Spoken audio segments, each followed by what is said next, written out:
location.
This is the story of a man named Stanley.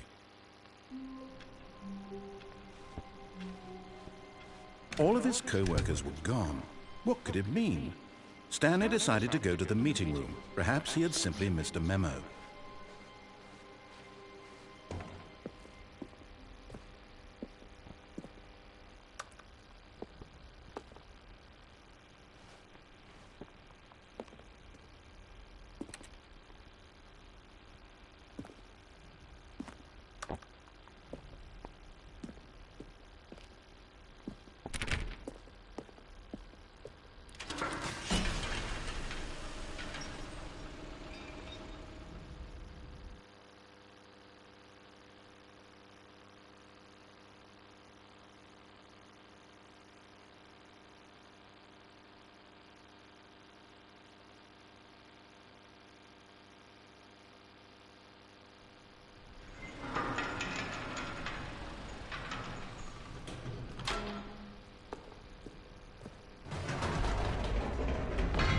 You see, Stanley, I've been reflecting on the Stanley Parable and about how roundly disappointing this ultra-deluxe version has turned out to be. The original Stanley Parable was a landmark, and any new content for it should live up to that legacy. So forget this ultra-deluxe nonsense. I say we take it one step even further. Which is why I'm very proud to announce for the first time ever, the Stanley Parable 2.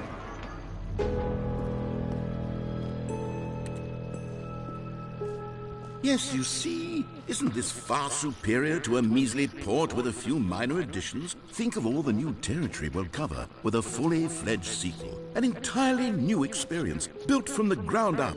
Why, there are so many possibilities. It could go in so many different directions. This is what fans have truly been asking for. Now, to be clear, I haven't quite nailed down what exactly the Stanley Parable 2 is going to be, but let's take a look at some of the features I've been developing for it. I figure that if I can loosely organize a handful of interesting concepts, that surely the game will sort of naturally spring up around them. It'll all work itself out. Game development is much more of a fuzzy magic than here we are. Go on, try out some of the new features.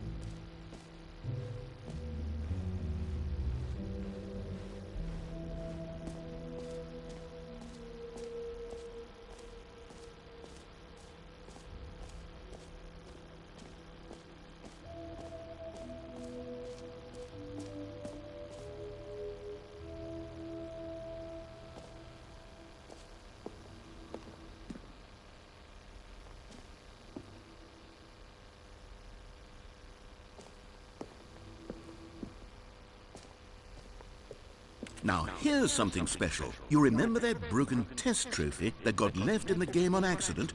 Well, I'm developing a technology to simply give you the trophy. Yes, you see, you'll come to this lever, and when you pull it, the trophy will be given to you. It's as simple as that.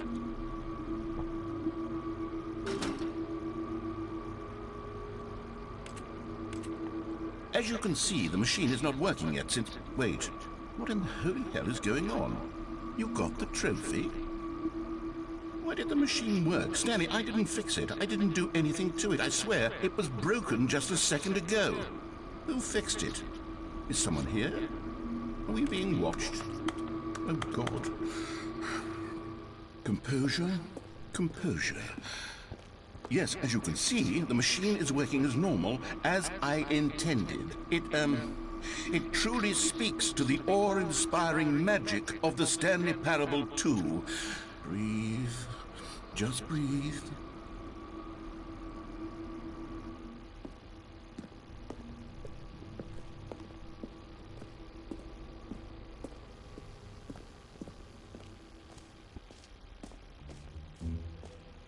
What else? What other exhibits haven't we seen yet?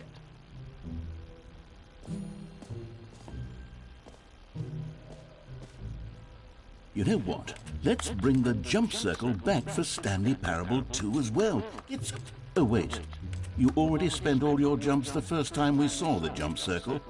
Oh well. I suppose it can just be a nice decorative piece then.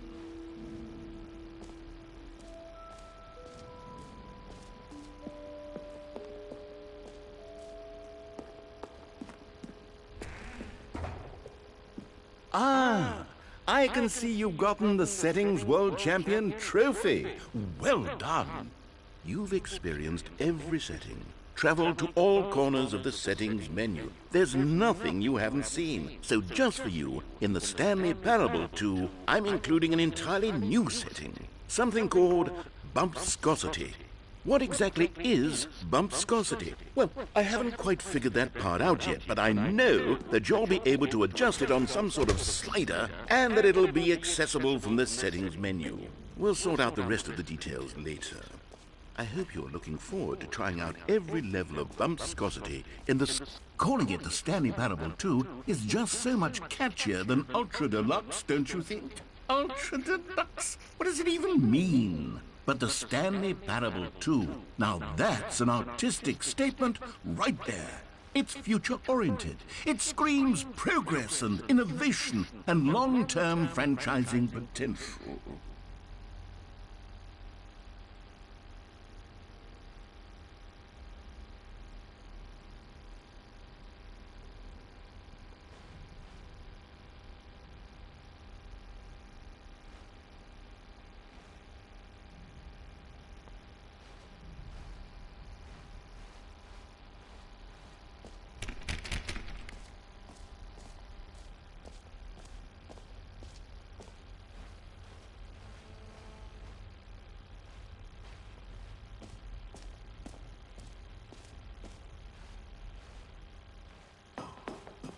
An epilogue would be fun, wouldn't it, Stanley? Yes, we'll go at the end of the...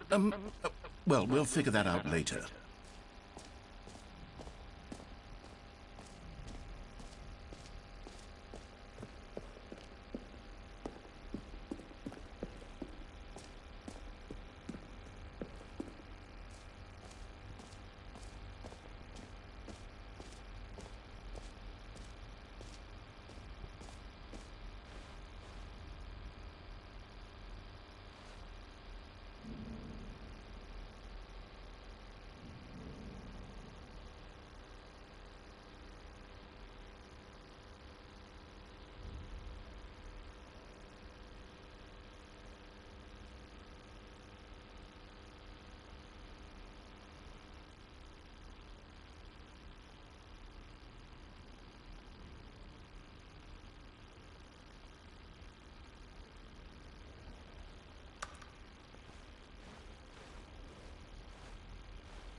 All right, have you seen everything you wanted to? Ready to move on now?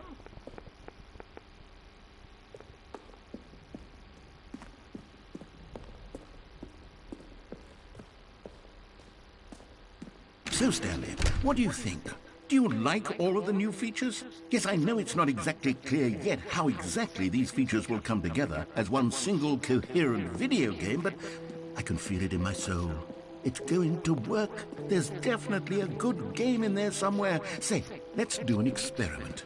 I'll arrange these new features together, and we'll see whether or not it coheres into a meaningful gameplay experience. Okay. Are you ready? Here it is. I give you the Stanley Parable 2.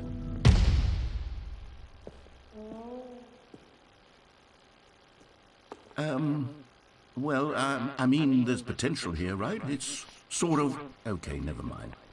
Hold on, let me do a different arrangement. Okay, yes, this is much better. I feel good about this. Here we go. Version 2. Who am I kidding, Stanley? This isn't a coherent video game at all. It's a lot of gags. And I do very much enjoy creating gags, but they don't add up to anything. I wanted more than anything to create a sequel that would capture all the magic of the first game. I wanted fans to love it. No matter how good these gags are, they won't stand on their own. They would need the structure and the gameplay of the original. Wait, maybe that's it. I can take the original Stanley Parable and simply, well, insert a few of my new features into it. Tastefully, of course. With respect. With care for the vision and integrity of the original game. Would it possibly work? I suppose it could. But it would need a really, really tremendous title screen. A title screen that says with bold and uncompromising conviction, "This is the Stanley Parable 2. Let me see if I can whip something up. All right, perfect. Go ahead. Take a look.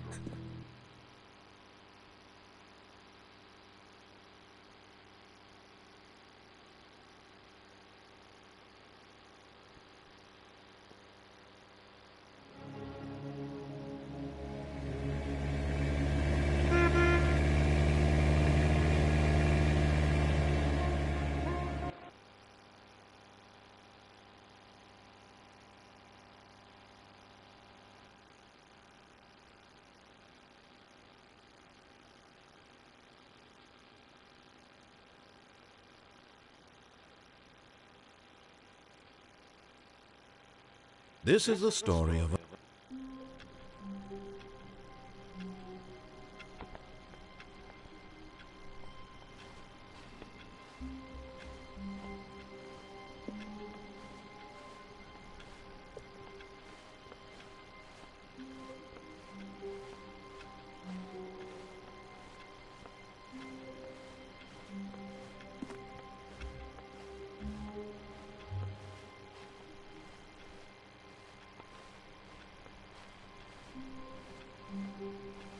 all of his co-workers were gone. What could it mean? Stanley decided to go to the meeting room. Perhaps he had simply missed a memo. Stanley went around touching every little thing in the office. Oh, please. Are you really just doing this for the trophy? Click a door 5 times? Is that all you think a trophy is worth? No. I can't. Stanley lifted the bucket into his arms, and a wave of comfort rushed over him.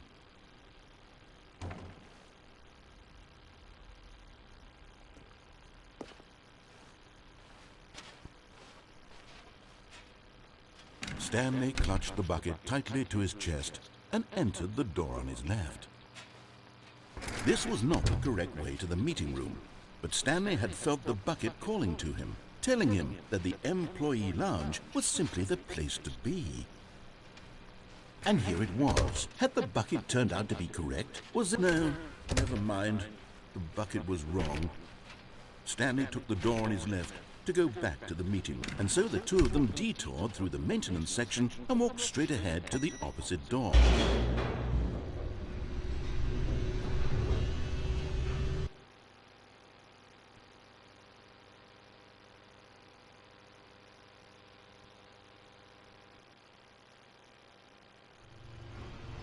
Oh, good, Stanley. I'm glad you found your way here. I knew you'd find this place eventually. You see, your friends and I are concerned for you, Stanley. We've come together here because we care about you very much. It's this bucket you're carrying around everywhere. The bucket isn't even from the original Stanley Parable. It's just sequel content. We're the ones that matter, Stanley. Classic characters from the first game, like the Adventure Line and the Broom Closet. Because that's what fans want from a sequel. They want more of their favorite jokes, not this bucket that they've never seen before. Yes, I know I'm the one who gave you the bucket, but you're spending too much time with it. Don't you want another story involving the Adventure Line? We could make the Adventure Line go somewhere new. Yes, that's what the fans want. Let's do it.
look at that wacky line. Who knows where it'll go off to next? Oh, and it played some silly music as well.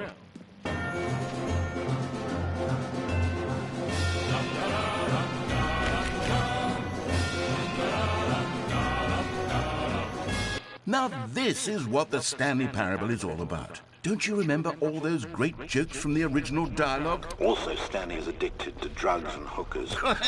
Yes, it's as classic now as it was back then. Let's do it for the fans, Stanley. Let's give them more content exactly like this. But if we want to do that, you're going to have to give something up.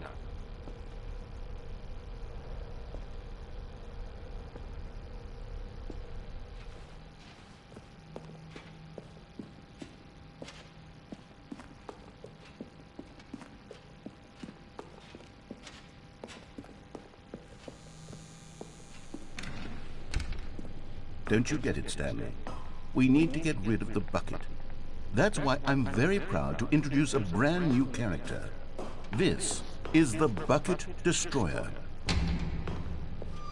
I think it'll make a wonderful new addition to the rich lore of the Stanley Parable. True, it also was not in the original game, but it's such a well-fleshed-out character with so much personality that to me it already feels as though it's been part of the cast all along. Don't you agree? Can you guess what the Bucket Destroyer does?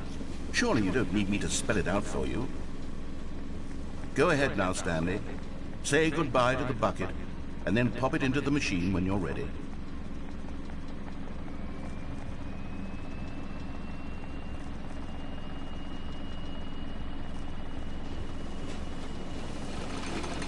Now listen to me. It's crucial that you give it the bucket. I don't know what the Bucket Destroyer will do if it can't destroy your bucket. Destroying buckets is all it knows. That is its singular personality trait. Sure, I can hear you saying, how does a character with only one personality trait deserve to join the pantheon of beloved Stanley Parable characters? Well, you see, if you were to really explore the Bucket Destroyer, you would see that its desire to crush buckets is so densely loaded with complexity and nuance that it's really like 10 personality traits. What other object in this game can you even say that about? The broom closet? Certainly not. I wonder what sort of Bucket Destroyer merchandise the fans will be clamoring for after this. Okay, the Bucket Destroyer is getting very upset now. You'll have to hurry and feed it. We can't get back to the classic Stanley Parable characters like the Adventure Line or the Bucket Destroyer until you crush that damn bucket. Quickly now, the fans are waiting. Do it, the fans, Stanley. Give the fans what they want. Hurry and...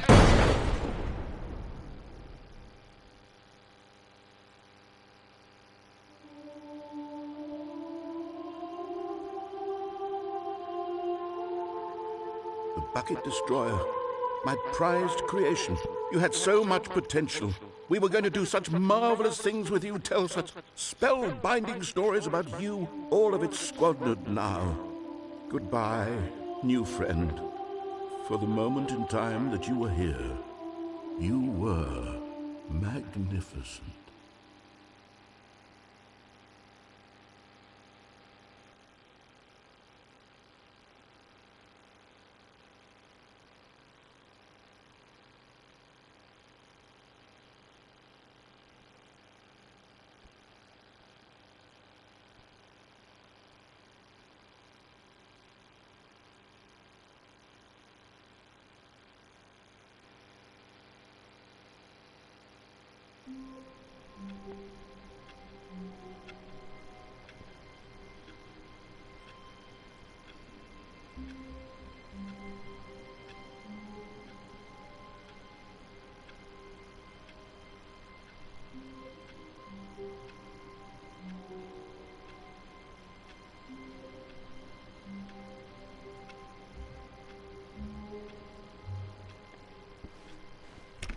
All of his co-workers were gone.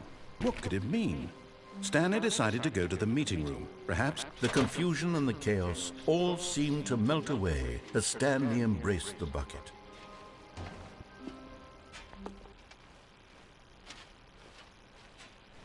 Stanley clutched the bucket tightly to his chest. This was not the correct way to the meeting room, but Stanley had felt the bucket calling to him, telling him that the employee lounge was simply the place to be. And here it was. Had the bucket turned out to be correct? Was this... No, never mind. The bucket was wrong. Stanley took the door on his left to go back to the meeting room. No, Said the bucket. don't go to the meeting room. Go somewhere else. The cargo lift, yes. Go there. Go to the cargo lift.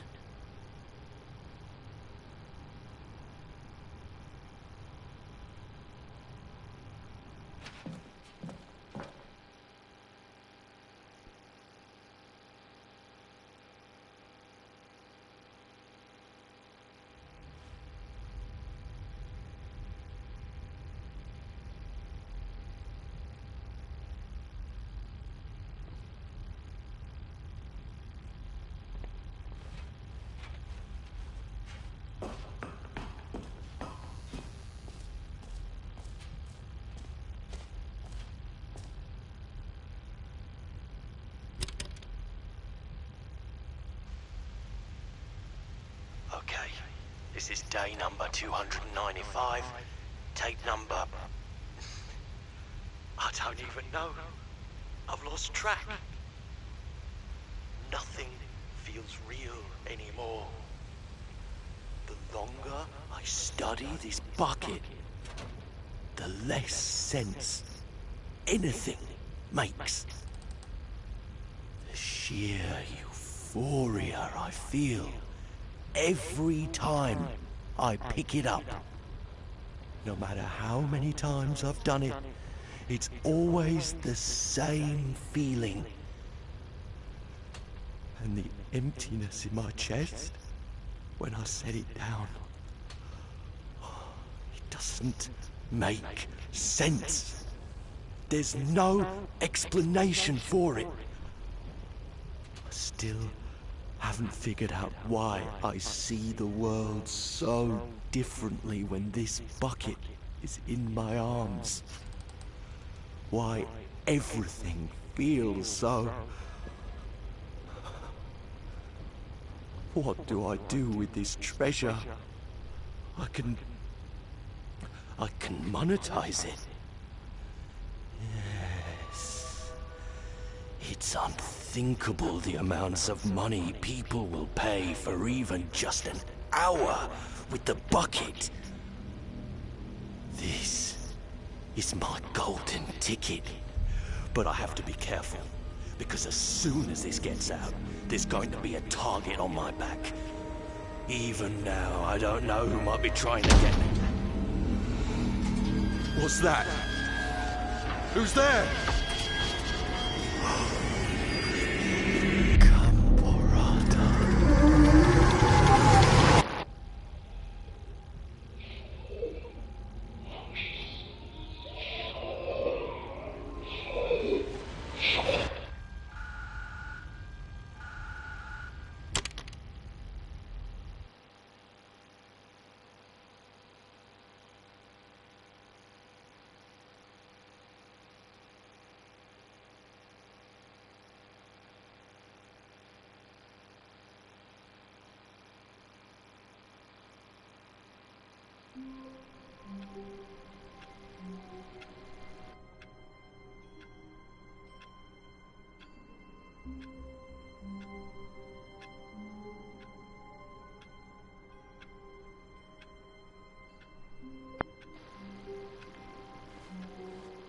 All of his co-workers were gone. What could it mean? Stanley decided to go to the meeting room. Perhaps he had simply missed a memo. Warmth spread through Stanley's arms. With the bucket in his arms again, he was home.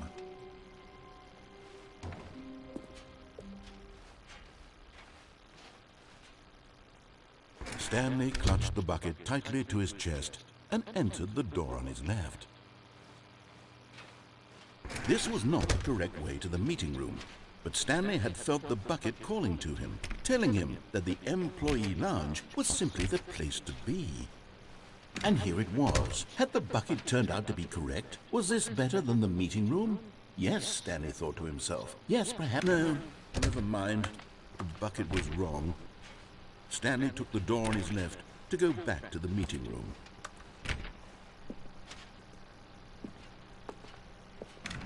No. said the bucket. Don't go to the meeting room. Go somewhere else. The cargo lift, yes. Go there. Go to the cargo lift. Good, Said the bucket. now ride the lift all the way to the top.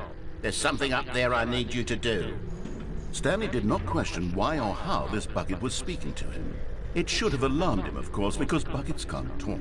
But Stanley chose not to think about this obvious fact. He was firmly convinced that the bucket had spoken to him, and he unthinkingly did whatever the bucket asked. In here. Said the bucket. Go into this dark room over here. Stanley once again obeyed blindly.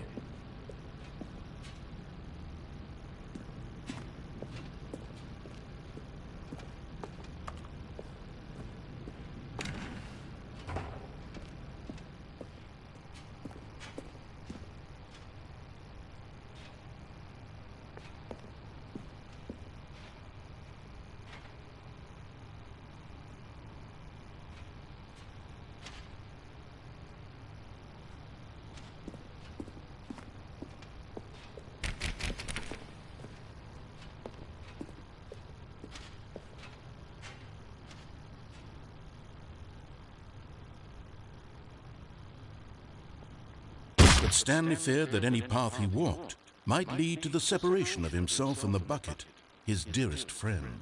So he threw himself to his death, that they might die in one another's arms. How deeply touching.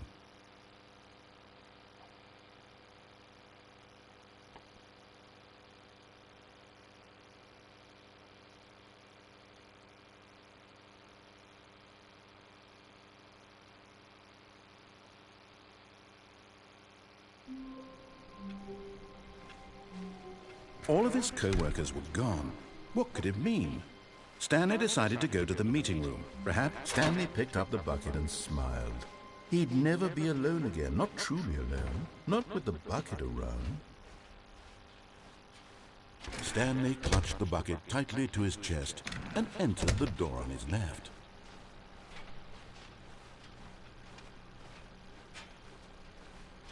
Still no one was here. Stanley needed the bucket's warmth and comfort now more than ever. Perhaps his boss's office was where he'd find answers. Coming to a staircase, Stanley and the bucket walked upstairs to the boss's office.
Stepping into his manager's office, Stanley was once again stunned to discover not an indication of any human life.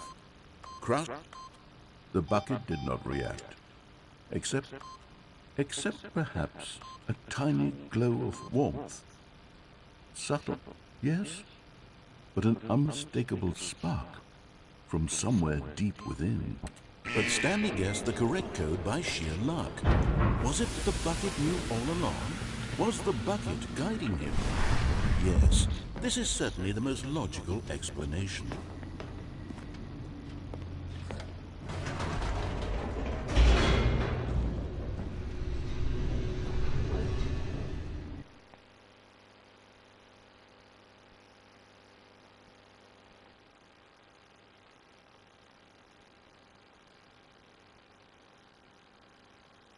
The elevator raced downward, plummeting towards an unknown fate. It would be all Stanley could do to keep himself together, if not for the bucket. Soothing him, comforting him, reassuring that in this darkest moment of uncertainty, he would be all right. The bucket is here for you, Stanley. Everything will be fine. Stanley and the bucket walked straight ahead through the large door that read, Mind Control Facility.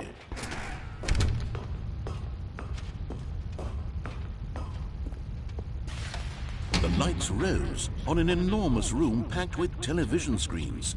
What horrible secret did this place hold? Stanley and the bucket both wondered to themselves.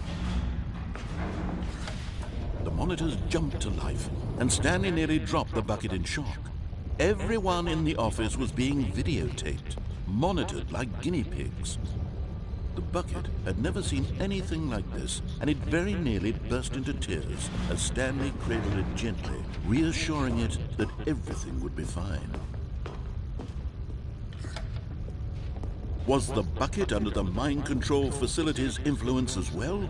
Had the bucket been told to do things it didn't wish to do? What kinds of things does a bucket want to do or not want to do in the first place? These questions raced furiously in Stanley's feeble mind. No! He screamed into the bucket. He couldn't accept it. His own life in someone else's control, never! He squeezed the bucket tighter. His one friend in the entire world. At this point, he could trust no one except for the bucket. But here was the proof. The heart of the operation.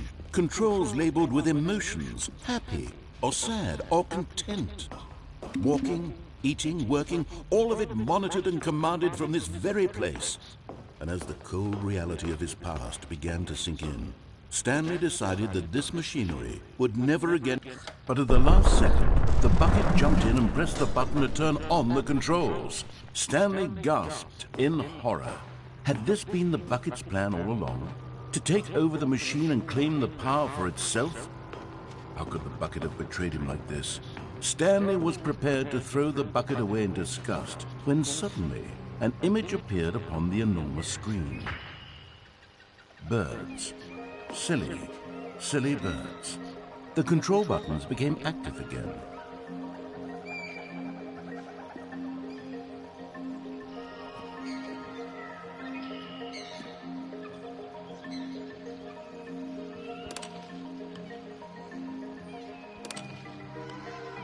Stanley flipped through one video of silly birds after another, and then it dawned on him. This wasn't a mind control facility at all.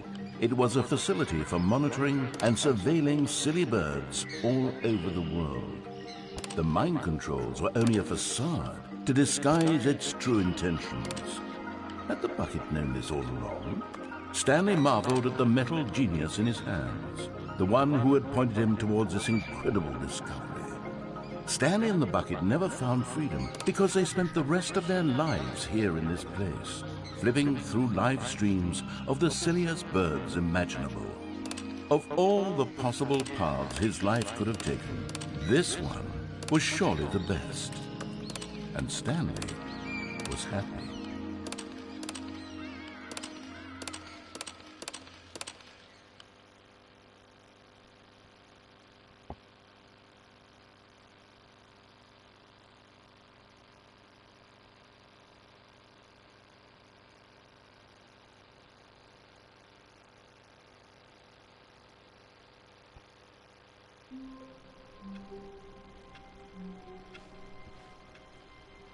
All of his co-workers were gone. What could it mean? Stanley decided to go to the meeting room. Perhaps he had simply missed a memo. The good old bucket. Just Stanley and the bucket. Off on another thrilling adventure together.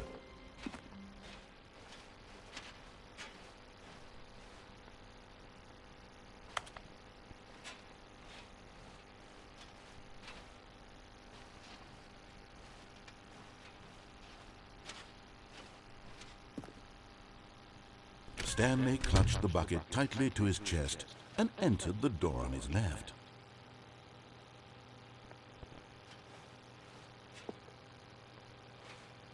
This was not the correct way to the meeting room, but Stanley had felt the bucket calling to him, telling him that the employee lounge was simply the place to be. And here it was. Had the bucket turned out to be correct? No, never mind. The bucket was wrong. Stanley took the door on his left to go back to the meeting room. And so the two of them detoured through the maintenance section and walked straight ahead to the opposite door. Still no one was here. Stanley needed the bucket's warmth and comfort now more than ever. Perhaps his boss's office was where he'd find answers. Coming to a staircase, Stanley and the bucket walked upstairs to the boss's office.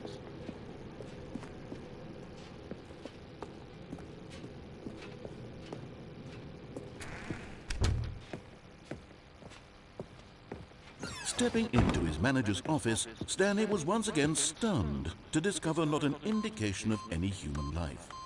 Crushed by the weight of this revelation, Stanley may have broken down into an emotional dumpster fire if not for the soothing presence of the bucket. But Stanley guessed the correct code by sheer luck. Was it that the bucket knew all along? Was the bucket guiding him? Yes, this is certainly the most logical explanation.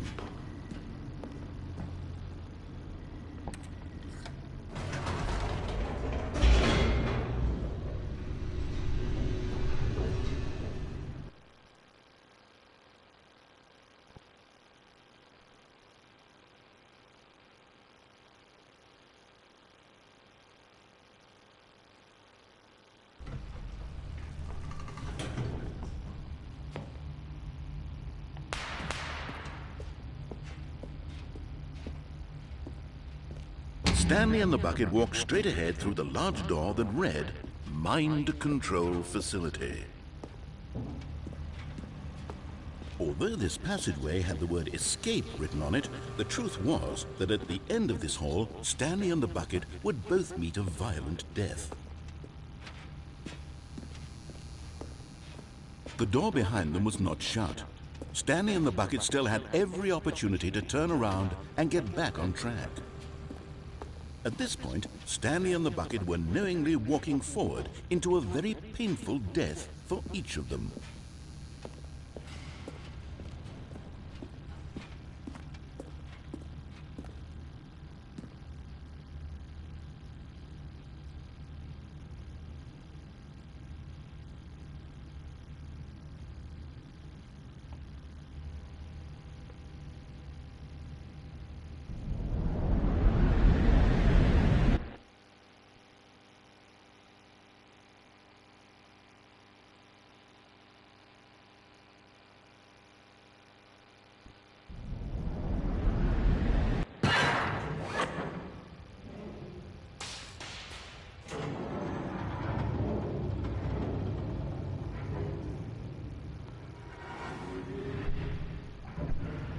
As the machine whirred into motion and Stanley and the bucket inched closer to their demise, Stanley reflected on how meaningless the bucket's warmth and comfort had turned out to be.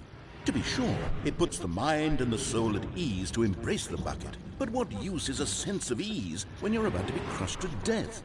This is what Stanley thought to himself, and he sort of kicked himself for wasting so much time carrying a bucket everywhere. Farewell, Stanley.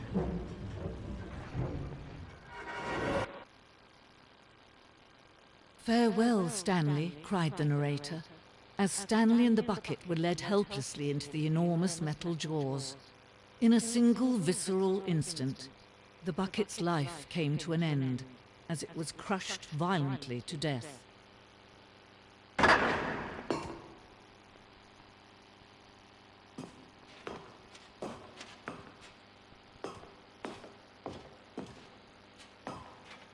It was a shame, the death of such a magnificent bucket. It's true that all buckets are radiant in their own way, but this one stood above the rest. It was a glorious bucket to behold.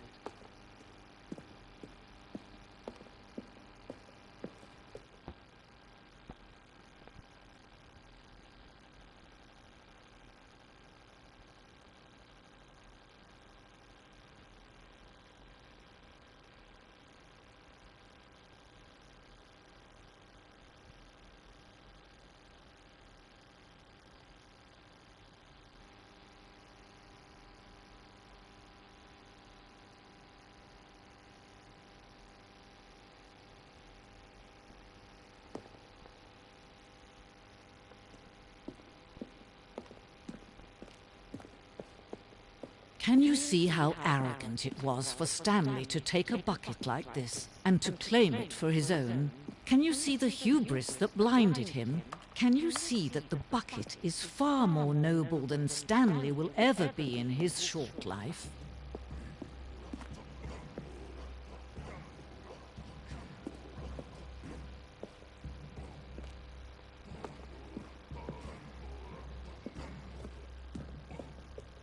No man can own a bucket, and certainly not a bucket as dazzling to behold as this one. It is man who should kneel before the bucket.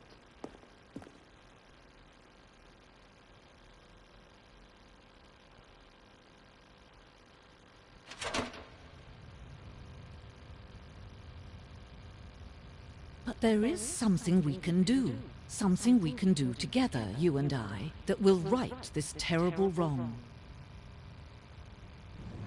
Let Stanley die. Let him be crushed by the machine. Don't reset the game. Don't give him another opportunity to run off with another beautiful bucket. We can save the world's buckets from their treatment as tools and implements if only we let Stanley die together. The bucket shall take its place as ruler, as leader, as commander of a new world, a new vision for...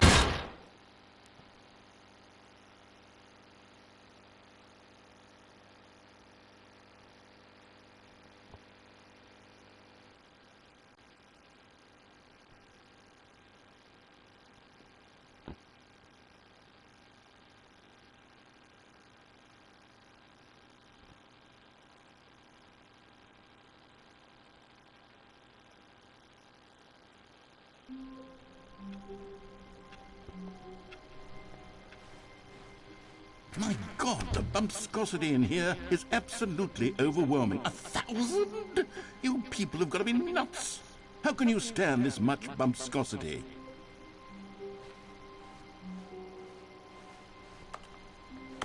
Where are we going today? The bucket asked. Stanley just smiled. Anywhere they went together would be perfectly fine with him. Stanley clutched the bucket tightly to his chest and entered the door on his left.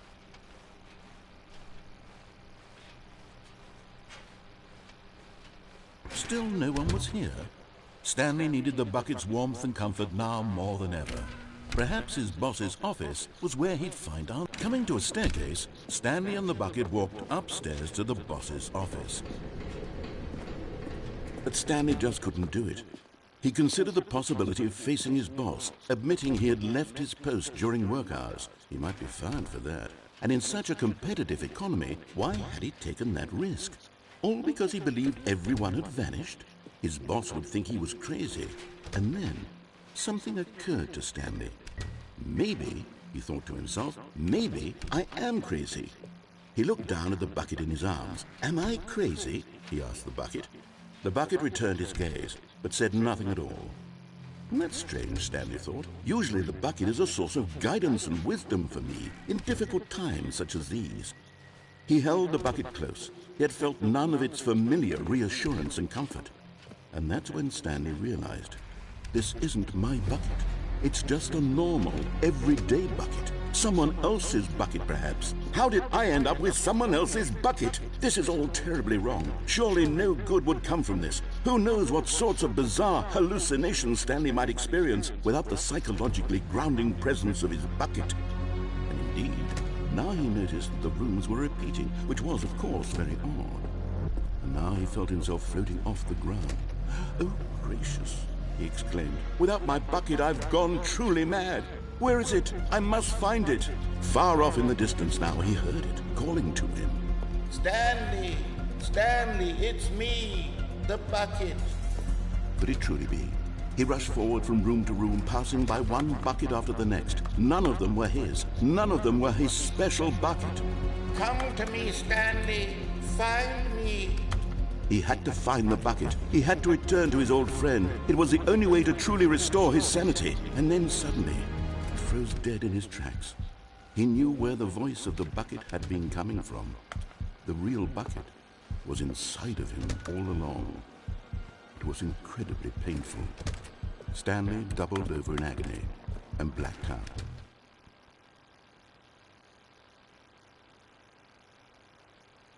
This is the story of a woman named Mariella. Mariella woke up on a day like any other. She arose, got dressed, picked up her bucket of comfort and security, and walked to her place of work. But on this particular day, her walk was interrupted by the body of a man who had stumbled through town, talking and screaming to himself, and then collapsed dead on the sidewalk. Right away, she knew what the problem was. This man had no bucket. Of course he'd gone mad, ranting and raving about a narrator describing all of his actions and how everything is predetermined and free will is an illusion and it's all just a video game. It could all have been prevented if only he'd taken his bucket with him. Perhaps he didn't even realize he'd forgotten his bucket at home in the first place. How cruel the world can be, Mariella thought, and she hugged her own bucket even tighter. But of course, she had no time for this.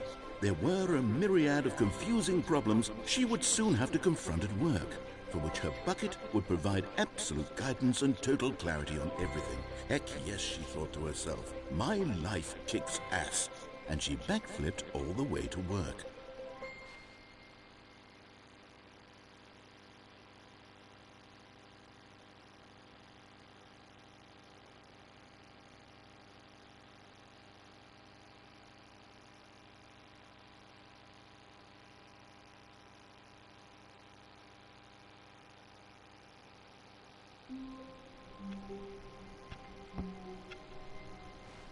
All of his co-workers were gone. What could it be? A good bucket, a strong bucket, a humble bucket, a committed bucket. A bucket of... Stanley clutched the bucket tightly to his chest and entered the door on his left.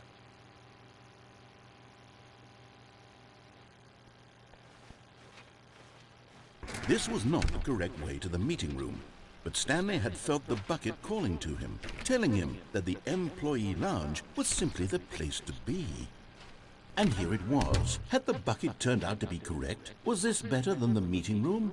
Yes, no, never mind. The bucket was wrong. Stanley took the door on his left to go back to the meeting room.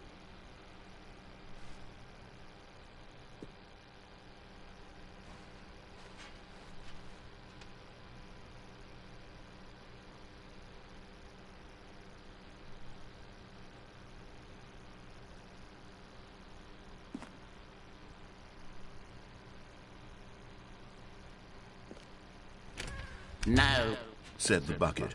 don't go to the meeting room. Go somewhere else. The cargo lift, yes. Go there. Go to the cargo lift.